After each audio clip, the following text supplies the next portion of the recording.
সিলেটের শাহিদগাঁ ময়দান ঈদের জামাত শেষে শান্ত ভক্তিময় এক পরিবেশ থেকে মুসল্লিরা এখন গড়ে ফিরছেন ধীরে ধীরে। চোখে মুখে ঈদের আনন্দ, হৃদয়ে কৃতজ্ঞতা, পুরনো বন্ধুদের দেখা, কুশল বিনিময় সব মিলিয়ে যেন এক আত্মিক মিলন মেলা।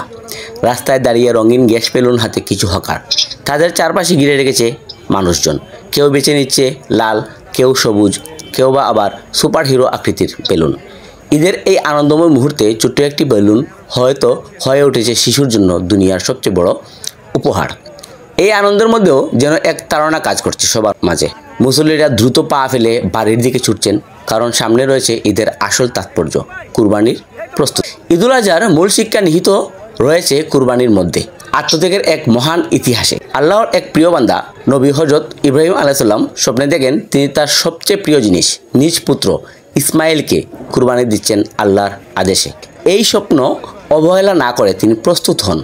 যখন ছুরির দাঁড় দিয়েও ফেলেছেন সন্তানের গলায়, ঠিক তখনই আল্লাহর পক্ষ থেকে ঘোষণা এলো, হে ইব্রাহিম, তুমি পরীক্ষায় উত্তীর্ণ হলে আমরা তোমার পুত্রের পরিবর্তে পাঠিয়েছি একটি পশু।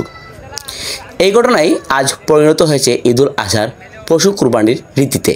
তবে কুরবানি শুধু একটি পশু জবাই নয়, এটি হলো নফসের বিরুদ্ধে জিহাদ, নিজেদের লোভ, অহংকার আর স্বার্থপরতাকে বিসর্জন দেওয়ার একটা প্রতীক। এই কুরবানি শেখায় আল্লাহর সন্তুষ্টি অর্জনের জন্য প্রয়োজন হলে ত্যাগ করতে হবে সবচেয়ে প্রিয় জিনিসটিও। এই দিনে মানুষ কুরবানির পশু জবাই করে আর সেই মাংস 3 ভাগে ভাগ করে। 1 ভাগ আত্মীয় স্বজন, 1 ভাগ দরিদ্র ও অভাবীদের এবং 1 ভাগ নিজেদের জন্য রাখে। এটাই এই উৎসবের সৌন্দর্য। এখানে নেই ভোগের ধম্ব, বরং আছে বন্টনের শিক্ষা।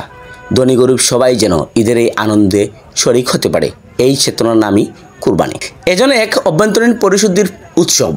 শুধু পশু কুরবানি নয়, কুরবানির মাধ্যমে আত্মা হয় আরও নির্মল, আরও সহানুভূতিশীল। এই দিন আমাদের মনে করিয়ে দেয় আল্লাহর কাছে পশুর মাংস বা রক্ত নয়, বরং তার সন্তুষ্টির জন্য আমাদের নিয়তি সবচেয়ে মূল্যবান। সিলেটের শাহিদগাঁ ময়দান থেকে শুরু হয়ে এই পথ এখন এক মহামানবিক যাত্রা। গড়ে গড়ে চলছে কুরবানির তুরজুর, প্রার্থনায় কৃতজ্ঞ হৃদয়।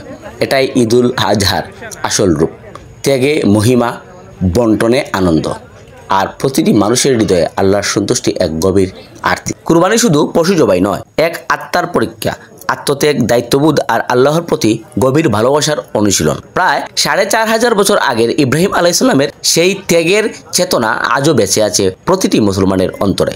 আসুন আমরা কুরবানির এই পবিত্র উপলক্ষে শিখি ত্যাগের মানে, ধৈর্যের মূল্য আর মানুষের পাশে দাঁড়ানোর দায়িত্ব।